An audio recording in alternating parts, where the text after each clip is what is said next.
Sizlar bilan endi karatlarni ko'rib chiqamiz. Boya videoni boshida aytib o'tganimizdek, karat, proba, foiz tushunchalari sinonim tushunchalar. Bitta ma'noni bildiradi, lekin aytilishi boshqacha. Karatni eng baland probasi 24 karatga tenglashtiriladi. Ya'ni uni eng balandi, masalan, probada 1000 bo'lsa, foiz 100 bo'lsa, karatda 24.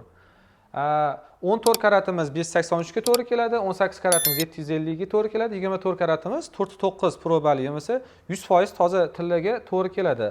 Ko'pchilik aytib o'tadi, 100% tilla bo'lmaydi, u bo'lmaydi. Nega bo'lmaydi? Bo'ladi. U tillani siz 100% ajratish uchun sizga $1 million laboratoriya kerak bo'ladi. Karatlarni formulasini ko'rsatib o'tdim. Formulasi juda ham oson.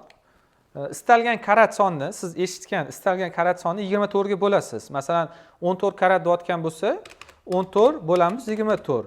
Ko'paytiramiz 1000 ga.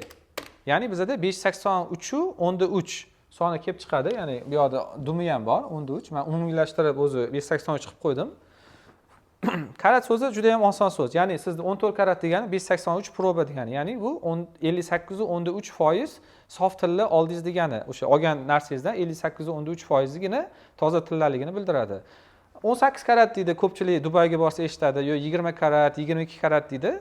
Uni ham bemalol shu formula asosida hisoblashingiz mumkin, karat formulasini.